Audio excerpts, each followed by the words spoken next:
Hi, everybody. Welcome to our lecture series on the Divine Principle. I'm going to be your lecturer for the next few lectures. My name is Reverend Kevin McCarthy, and I'm glad that you've made the decision to take a look at the Divine Principle. Before we go into our first presentation on the principle of creation, I'd like to give a little bit of an introduction of some things to consider as you take the next few days to study the content of the Divine Principle. You know, if we think about it, we are people like this gentleman here, and all of us are seeking happiness. We want to be happy. I don't think anybody today woke up with the idea that they were going to be unhappy and seek unhappiness. But as much as we all seek happiness and try to avoid misfortune, sometimes it's pretty difficult to achieve that goal. We all want to be happy, but golly, it's really hard to achieve that sometimes. And one reason that we have such a challenge to achieve a lasting happiness in our life is because it almost seems that we're at odds with ourselves. Although we all have an original mind, an original nature which seeks happiness and seeks God. And Paul talked about it in the 7th chapter of Romans, that within our innermost self we seek to do the law of God, to serve God and to find God, and to really live a life of unselfishness and to do good things. But unfortunately, we experience another side to us, what we could call our evil mind. And this is what also Paul indicated in the 7th chapter of Romans, that yet there's another part of us which is in the members of my body, which seems to oppose my effort to do good. Paul said, the good that I want to do, this I do not do. The evil I do not want to do, this I keep on doing. Who will rescue me, indeed, from this body of death? So we really have two minds. We're in a state of contradiction. We're like two people. We want to do good, but evil is right there with us. And because of this contradiction within us, we have a tendency to nullify our life, and very easy to end up feeling very blasé and unmotivated and uninspired about life. And we see that in the extreme, many people totally give up on life itself and even commit suicide. We see in our world today that the suicide rate is increasing at a very alarming rate. It's indicative of the fact that we're not really clear on what is the purpose of our life and why we are living.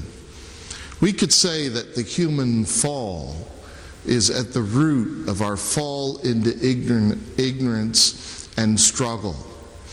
And you could say that we're coming out of a total nebulous fog where we don't know the meaning of life or the purpose of life or where we're going, or if life is eternal and why am I living, and if there is a spiritual world, what's it like, and what am I doing here in this temporal life in the flesh.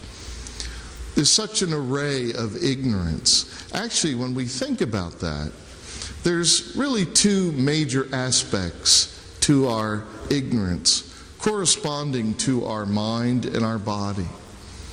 You know, we have we could say an internal mind, our internal intellect. And our internal intellect, which is more deep, it really deals with issues of more spiritual and philosophical things, whereas our external intellect is more focused on reason and ration, and what is the nature of matter, and experimentation and science and so forth. And as a matter of fact, our internal intellect is the part of ourself, the more internal or spiritual part, that seeks to resolve this issue of internal ignorance. We are ignorant, and that ignorance manifests internally and externally. So our internal ignorance would be questions like, who are we? Is there a God? What is the meaning of life? What is the purpose of life? I remember when I was young, I told my father that I needed to find myself. I didn't know who I was, and he told me to reach in my pocket and pull out my driver's license, because my name was right on there, my name and address, my picture. He said, that's who you are. Now go get a job. But of course, there's a deeper part to life than just having employment or just getting a degree. And that's really the internal side of our mind. It's seeking to resolve those fundamental questions of life. And one of those questions for me was, is life eternal? And I remember the experience I had when I first had my first experience with death, and saw a dead person. And it had a startling effect on me, because I could see, I could sense that that body had lost some kind of essence, some kind of eternal aspect. It had left that body. And so I became deeply curious about what that was and where that went. And that certainly was germane to my own life. So that's the internal side of our ignorance, which is the pursuit of our internal intellect, which is really the religious, spiritual nature of man. Our external intellect pursues external ignorance, the nature of matter. How do things work? What makes fire? How do you heat the house? What is heat? What do you get when you put sodium and chloride together? And how does the universe operate? And do the planets go around the sun, or is the Earth the middle of the solar system? Those kinds of questions also are a pursuit of our intellect, but more our external intellect that wants to understand the nature of matter and the ways of the physical universe to resolve external ignorance. But we have seen that in this effort to resolve ignorance, sometimes some people will emphasize the internal route. Others will go the external route. And out of the internal route comes the discipline of religion. And out of the external route comes the many disciplines of science. So it's the disciplines of science which seek to resolve the external truths and to find them and to resolve external ignorance, I should say. Whereas the disciplines of religion pursues internal truth and seeks to resolve internal ignorance. But we've seen that over history, it seems that religion and science are at odds. They seem to refute one another, or they battle one another. It seems that for some reason, internal truth and external truth don't get along. And very typically, one will distrust the other. Religion has a tendency to see science as the work of the devil, seeking to refute long-standing biblical truths, whereas science will look at religion as the opiate of the people, as nothing more than superstitions and myths, and look down on religion as not empirical, and really disregard it as an important element in life. So that's kind of been the tradition of science and religion, to conflict. But really that is a very unusual and unnatural situation, because in fact truth is very harmonious. Be it internal or external, truth should harmonize. And so we say that in our time, as we've entered the 21st century, there's really a need for a new truth that can lead us to a world of goodness. It's not a coincidence that most of the world's Christians are expecting the return of Christ. We feel certainly the year 2000 is a very, very significant and timely era in the providence of God. So to realize a world of goodness, we need truth. We need a higher and greater truth. Well, it's not non-biblical to expect such a thing, because we see in 1 Peter 1:5, for example, that it says that we are shielded with God's power until the coming of the salvation that is to be revealed in the last days. Well, what is that? That's the new truth that we're talking about. It's a greater truth, a higher truth. Just as Paul said that with our salvation comes a hope for a future glorification, the redemption of our bodies. And so we see that God is coming to complete His providence and to bring about a new age where we will beat our swords into plowshares and our spears into pruning hooks, where the knowledge of the Lord will cover the earth as the waters cover the sea. And that's really what new truth does. But new truth, in a practical sense, will be very comprehensive truth, because God created the world of science, and He created the world of religion. I don't mean He created science and religion, but God created the object of interest of science, the physical world, and natural laws and so forth were created by God, as are the internal laws of God.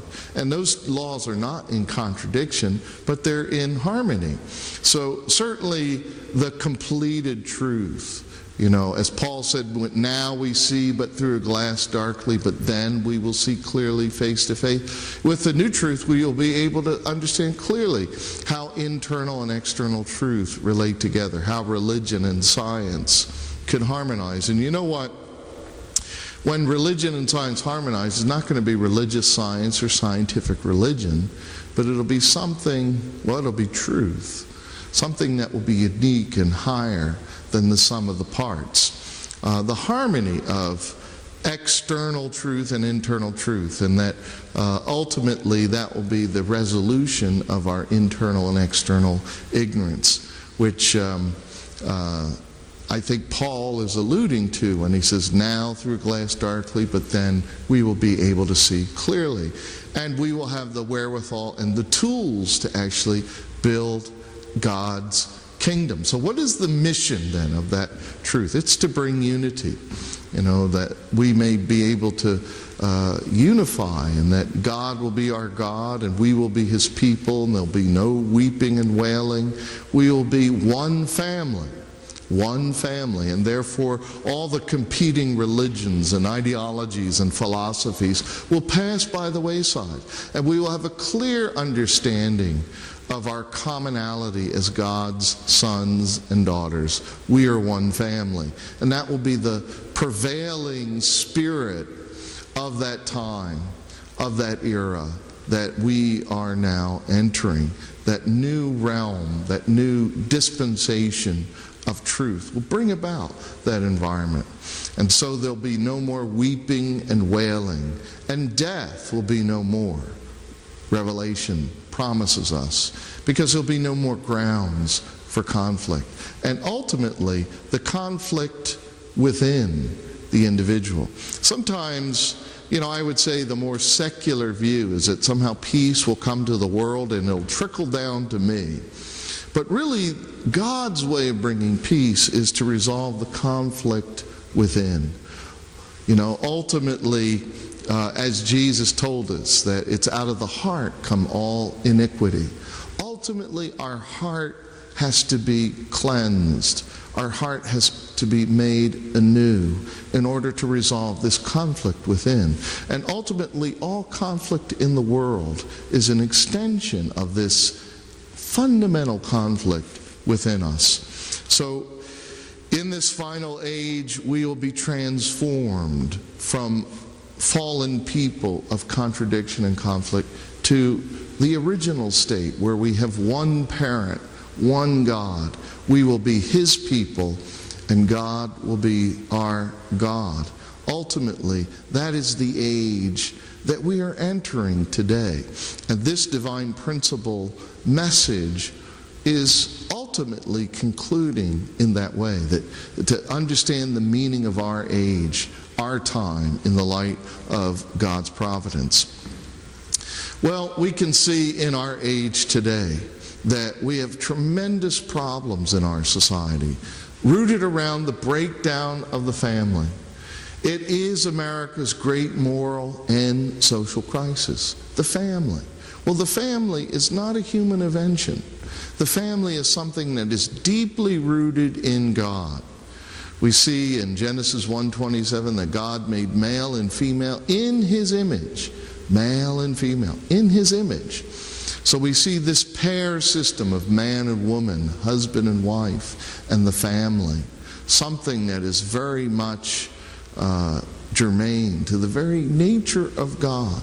It's an institution that predates the church, existed before there was a Bible. Adam and Eve had no scripture, no ritual.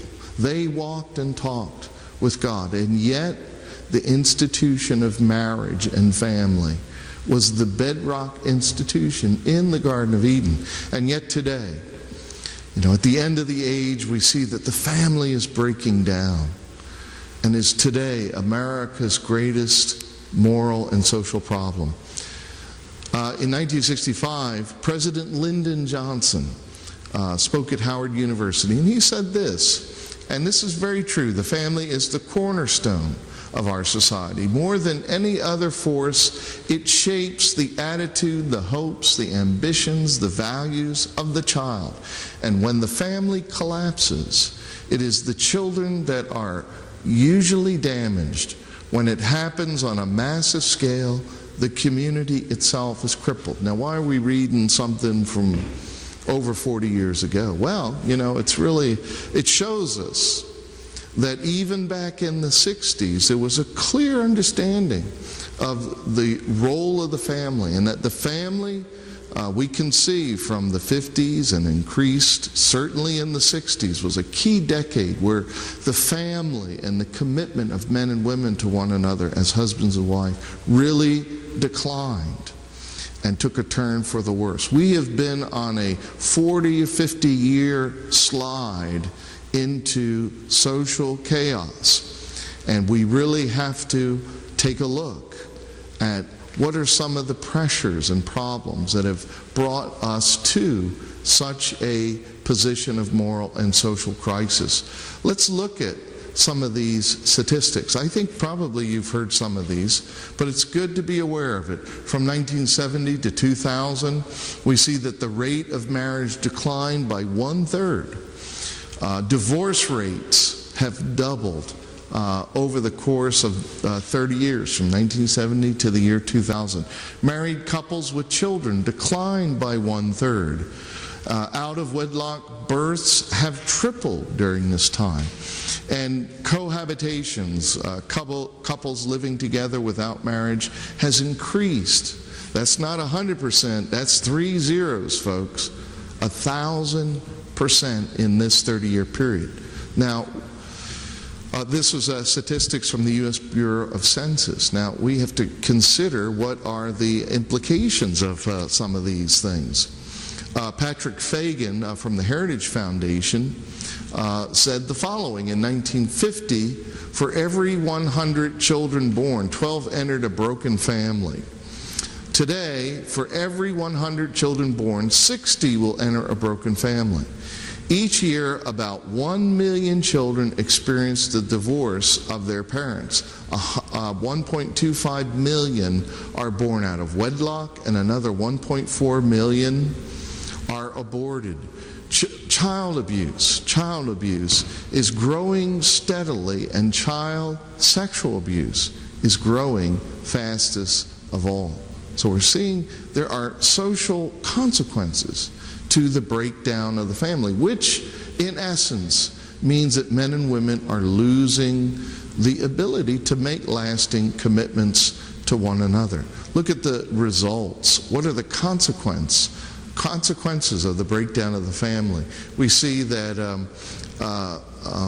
that it seriously damages the individual. It causes an undercurrent of a crippling of that individual's ability to go out and to commit and to achieve a successful and stable family. Divorce is the number one cause of childhood depression, according to the National Institute of Child Health and Human Development. And in a 1994 study at Duke University, family breakdown, they found, is the number one cause of suicide by young men. Dr. Gene Brody, in his book, The Study of Competence of Children and Families, stated that children of divorce are 5 times more likely to be suspended from school, 3 times as likely to need psychological counseling, and twice as likely to repeat a grade, are absent from school more, and late to school more often, and show many more health problems. So we can see that family breakdown has a consequence to young people and does serious damage to young people. And then, of course, it cripples them in their ability to make a stable and lasting family. 75% of all youth in substance abuse programs are children of family breakdown, single-parent homes. 63% of all youth suicides are young people who have experienced the divorce of their parents. 75% of all youth in correctional institutions, if you examine their home life, you will find that 75% have experienced the divorce of their parents or were raised by one adult who never married the other parent. Very, very tragic implications. 70% of all teen pregnancies.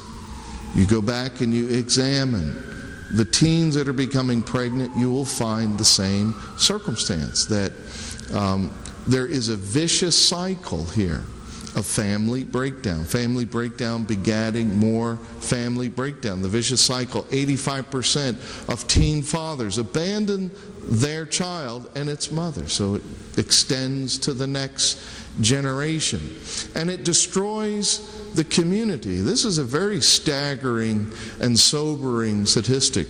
Again, Patrick Fagan of the Heritage Foundation, in his study on the breakdown of the family, found that when the number of single-parent families reaches around 30%, that community begins to break down and the rate of crime begins to soar. The community changes from a supportive environment to one that jeopardizes the development of children. Whenever there is too high a concentration of broken families in any community, that community will disintegrate. So what we're looking at is, the root cause of crime and social problems is the inability for men and women in that community to make lasting commitments to each other. The breakdown of marriage and family is the root cause of today's social ills and the breakdown of our society. This gentleman, Professor J.D. Unwin, is a British anthropologist from the early 20th century. He was a student of Freud, and he attempted to do a study of 88 civilizations. And in his study, what he found, and it's rather interesting because his initial motive was to more or less prove that religious influence over the sexual relation had created an undue and negative pressure upon society. But what he found was the opposite, that wherever any civilization that emphasized strong family, marital fidelity, and a premarital abstinence was a nation or a civilization that would then be on the rise, would be a vibrant culture of art, science, and creativity, and would have the wherewithal to endure over time. Conversely, any civilization that embraced indiscriminate extramarital sexual relations resulted in men and women unable to commit to one another. Family breakdown became prevalent. Premarital sexual relations becomes the norm. Any civilization that embraced that type of style then declined very rapidly within 3 generations. And there were no exceptions in his study. No exceptions. Every civilization that displayed these characteristics declined within 3 generations, no exceptions. Any civilization that embraced a premarital abstinence and marital fidelity then became cultures and civilizations that were vibrant, productive, and enduring. It's not a coincidence. It's a fundamental principle to life. Dr. Unwin's study, very, very, very instructive for our time today. We have to also look at the situation of the church, because the church is being challenged. We see in a study that was done that 67% of Americans believe that sex is permissible outside of marriage. And as a result of that, fewer and fewer clergy are willing to preach about marital fidelity and premarital abstinence. The idea that kids are going to have sex, the young people are going to have sex, and just to acquiesce to it is the contemporary wisdom. But it is extremely faulty. 56% of single fundamentalists engage in sex outside of marriage. It is becoming more and more common. 66% of single Catholics engage in sex outside of marriage. And it is a growing problem for the clergy as well. As a matter of fact, in 1988, Leadership Magazine did a study of 1,000 clergy, and out of 1,000 clergy, over 20% were willing to admit to an adulterous affair while they were ensconced in the pulpit of a church. While they were leading a church community, they engaged in an adulterous affair. That's 20% admitted. That doesn't mean that it was just 20%. I'm sure there was many out of that 1,000 that were unwilling to admit it. This is a serious problem amongst the clergy. Even though Paul told us in 1 Corinthians that we should flee from sexual immorality, that he who sins, all other sins are outside the body, but he who sins sexually sins against his own body. And yet the frequency of sexual sin, sexual immorality, and the breakdown of the family are very much related to the fact that the church is losing its moral authority to guide society away from the problem, out of the problem. A national survey of Christians indicates that born-again Christians have a slightly greater probability of divorce at 27% than the rest of society at 24%. This is a study by George Barna. It's very amazing numbers. So we can see that this is a problem in the church and outside the church, and we need to find a solution. Certainly in the news, we've been hearing a lot.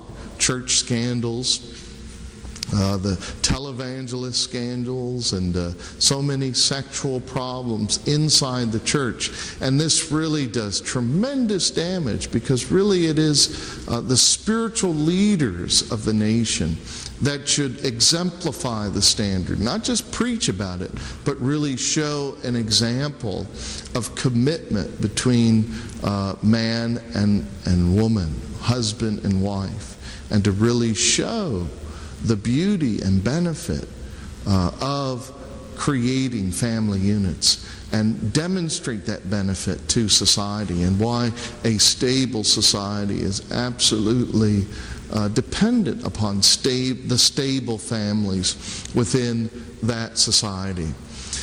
Family relationships are relationships which are grounded in spiritual law. Again, they're not institutions that are created by man, but they're based upon biblical principles, yes, but even more than biblical principles, because they predate the Bible. God created man and woman in His image in the Garden of Eden, even before there was a Bible, a church, a denomination. Adam and Eve walked and talked with God. So this principle of the relationship of a committed man and woman is really a divine design that reflects the very design of God Himself. It's not the invention of a social custom or of human reason. And so it cannot be violated without destructive results. This is really what we are concluding here in this introduction, that society and individuals experience tremendous negative consequences as this fundamental institution falls apart. God wants to restore the family. He wants to empower and restore it. And new truth is coming. You know, we want to live in a world of peace. And that's something that everyone is longing to achieve. But you know, we need principles. And in the principles of creation, we see that the pair system is fundamental. We said earlier that a world of peace will be the result of resolving the issue of conflict within. The next step of resolving that conflict is between men and women, so that men and women can stand together as the image of God and form families. Just as we see the pair system in all things in creation, men and women are to stand in front of God as committed husbands and wives. And the family, God-centered family, becomes the cornerstone of society. And thus, it's the God-centered family that really is the cornerstone for our hopes for peace. Can you read what that says? You can't? Well, here, I'll help you. It says, the hope of all mankind is a unified world of peace. And that was written by Reverend Sun Myung Moon. This is Reverend and Mrs. Moon. And in 1936, Reverend Moon had a very profound spiritual experience with Jesus Christ. And from that time, he was guided to study the Word of God and to prepare himself for a great mission in a great era. Reverend Moon's teaching on the divine principle is the Bible-based teachings which really reaffirm those time-honored truths that underpin the family and lead each individual to an eternally happy and fulfilling life. In this lecture series, we will cover several important topics, from the principle of creation to the fall of man and how we lost the original ideal. And then we will study God's effort through history to restore mankind, and how the Messiah, the Christ, becomes the central figure to that hoped-for change. We will study the history of Israel, the foundation that God made for Christ to come into the world. And we'll study also the mission of Jesus and the foundation that was laid 2,000 years ago. We'll also see how God has worked to prepare the world the last 2,000 years. And finally, we will come to our age in the light of God's providence. And we will find out, as we all felt when the clock ticked and the year 2000 was upon us, we felt that our time is very significant in the providence of God. These are some of the things that you'll be studying over the course of next several days. And I really do hope that you will go through each section of the principle, study it, play it again, and write down your questions. And I hope that you will find it tremendously informative, inspiring, and become a guide for your life, so that you can, as a person, find happiness within yourself, and as a husband or wife, can give more to your spouse and form a family of happiness, unity, and joy. Again, our goal is to find happiness. That's what God wants us to find, is to be happy as people, as a nation, and as a world. We all long for a unified world of peace where we stand as one family. And that's what this teaching is about. So I hope that you will find it stimulating, inspiring, and exciting. So God bless you, and good luck as you now begin your study of the divine principle. Thank you very much, and God bless you.